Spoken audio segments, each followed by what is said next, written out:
If you live in Alberta and you're not using a first home savings account right now, you are literally leaving thousands of dollars on the table every single year. And I get it. The FHSA sounds like another confusing government acronym. Another account you have to open, another form to fill out, another thing your bank tries to upsell you on when you go in to ask about a mortgage. But here's the thing, this one is actually worth your time. In fact, it might be the single most powerful savings tool the Canadian government has ever created for first time buyers. And if you're in Alberta specifically, the advantage is even bigger than most people realize. So in this video, I'm going to break it all down. What the FHSA is, how it works, who qualifies, the best accounts available right now in Canada, and most importantly, how Alberta buyers can stack the FHSA with other programs to build a massive down payment completely tax-free. Stay until the end because I'm going to walk through all real numbers example, an Edmonton couple buying a townhouse in 3 years, and show you exactly how they can pull together over $170,000 for a down payment. Let's go. Okay, so the first home savings account launched in April 2023. It was part of the federal budget, and the whole idea was simple. Canadians were getting priced out of home ownership, so the government created a new registered account specifically to help first-time buyers save their down payment. Now, here's what makes it special, and I want you to actually pay attention here because this is the part most people gloss over. The FHSA is not just a savings account, it's a hybrid of the two most powerful tax shelters already available to Canadians. The first one is the RRSP, the Registered Retirement Savings Plan. When you put money into your RRSP, you get a tax deduction. That means the money comes off your taxable income for the year. If you're in a 30% tax bracket and you contribute $8,000, you get $2,400 back at tax time. Real money. The second one is the TFSA, the tax-free savings account. Money inside the TFSA grows completely tax-free. No capital gains tax. No income tax on the interest or dividends. Nothing. The FHSA combines both of those advantages. Your contributions are tax deductible, like an RRSP, and the growth inside the account is tax-free, like a TFSA. And when you withdraw the money to buy your first home, that withdrawal is also tax-free. You don't pay it back. Unlike the home buyer's plan from your RRSP, there's no repayment schedule. Triple tax sheltered, deductible going in, grows tax-free, comes out tax-free. That's extraordinary for a government program. You can hold savings account, GICs, stocks, ETFs, mutual funds, bonds, all inside this account. So it can be a simple high-interest savings account or a full investment portfolio, your choice. Alright, the rules, pay attention here because there are few details that trip people up. Annual contribution limit is $8,000 per year. That's the maximum you can put in each calendar year. Lifetime maximum is $40,000. So over the life of the account, across all years, you can contribute up to $40,000. Now, a newsroom carries forward. But here's the catch people miss. It only carries forward up to $8,000. So if you put in $5,000 in 2025, you carry forward $3,000, giving you $11,000 of room in 2026. But if you contributed zero in 3 years, you don't suddenly have $24,000. You only have $16,000. That carry forward is capped at 1 year's worth. Account lifetime, 15 years from when you open it or until you turn 71, whichever comes first. And here's the thing a lot of people miss. If you never buy a home in those 15 years, you don't lose the money. You can transfer the entire balance directly to your RRSP, tax-free, with no impact on your RRSP contribution room. So there is zero downside to opening this account today, even if you're not sure you'll ever buy a home. Open it now, even with $100.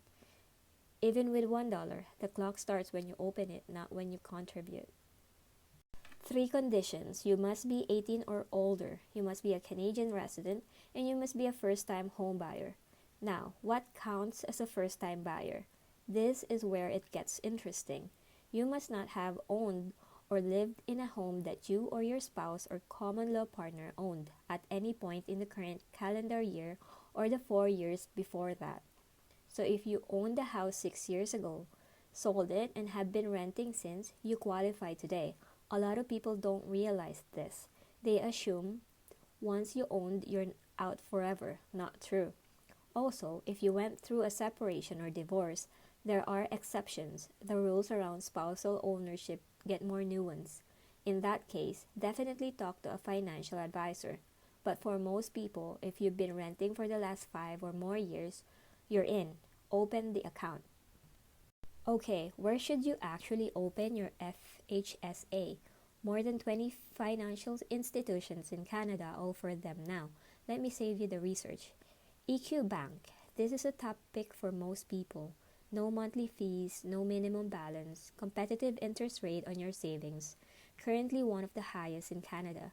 You can also hold GICs inside your FHSA at EQ Bank, with rates up to around 4% on registered accounts.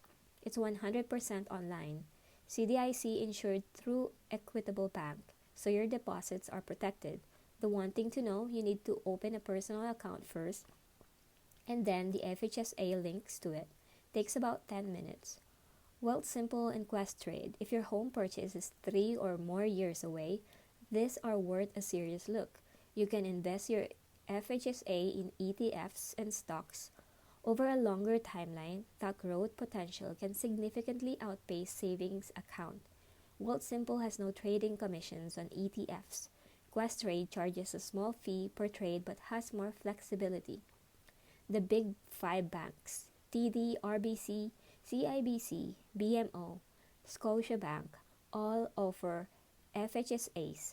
Rates are lower than online alternatives, but if you want in-person support, an existing banking relationship, or access to their mutual funds, they work. My recommendation: EQ Bank for simplicity and strong savings rate.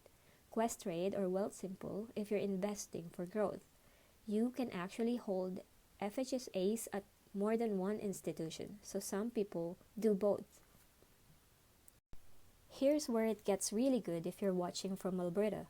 Let's start with home prices. As of April 2026, the average home price in Edmonton is around $479,000. The average townhouse is about $313,000. A condo as low as $195,000 to $225,000. Compare that to Toronto, where the average sits about $900,000, or Vancouver, where you're looking at well over $1.2 million. Edmonton is the most affordable major city in Canada. That means your FHSA contributions go further here than almost anywhere else in the country. But the price advantage is only part of the story. Alberta also has no provincial sales tax. You pay only 5% GST, not 12% or 13% like in other provinces. That saves you money on every purchase related to your new home. Appliances, renovations, everything. No land transfer tax. When you buy a home in Ontario, you pay land transfer tax. In Toronto, you pay it twice, provincial and municipal. On a $479,000 home, that's over $10,000 gone on closing day. In Alberta, you pay a nominal title transfer fee, usually a couple $100. That's it. Stack the FHSA on top of Alberta's existing tax advantages, and no other province in Canada comes close for first-time buyers. Okay, let's get into the real math. This is the part I want you to screenshot or save. Meet Alex and Jordan, both 26, both living in Edmonton. They want to buy a townhouse, currently priced around $313,000 in about 3 years. They each have a full-time job. Neither has owned a home before. Year 1, they reach open an FHSA, contribute the maximum $8,000 each. Combined will be $16,000. Let's say they earn a combined taxable income that puts them at roughly a 26% marginal rate. That's approximately $4,160 back in tax refunds. real cash they get back when they file, they put that refund back into their RRSPs. With modest interest, their combined FHSA balance ends year 1 around 16,500. Year 2, they max out again, 16,000 combined, balance with interest, around 34,000, another 4,000 in tax savings. Year 3, max out again, balance 52,000 and growing. Now here's the kicker. When they're ready to buy, they can also each use the home buyer's plan, the ABP, to borrow up to 60,000 from their RRSPs. That's another 120,000 combined. Though unlike the FHSA, the HBP has to be repaid over 15 years. Combined down payment power over 170,000 tax-free from the FHSA on a 313 townhouse. That's a 54% down payment. Their mortgage will be tiny, their monthly payments manageable. And remember, all of that FHSA money came out completely tax-free. No repayment, no strings. Here's exactly what to do after you finish this video. 5 steps. Step 1. Open your FHSA today. Don't wait until you have 8,000 saved up. Open it with whatever you have. The 15-year clock starts from account opening. Step 2. Pick your provider. EQ Bank for simplicity, Wealthsimple or Questrade if investing for growth. Step 3. Automate your contributions. $666 per month gets you to 8,000 by year end. Set up the automatic transfer and forget it. Step 4. Claim your tax deduction every single year. Every dollar you contribute reduces your taxable income. File it, get the refund, reinvest it. Step 5. When you're ready to buy, stack your FHSA withdrawal with the home buyer's plan from your RRSP for maximum down payment power.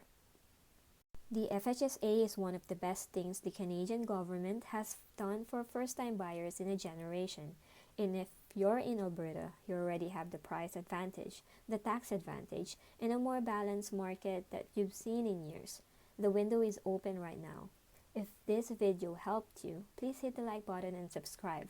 I'm posting every week on Canadian personal finance, Alberta real estate, and building real wealth in your 20s and 30s and 40s. See you next time.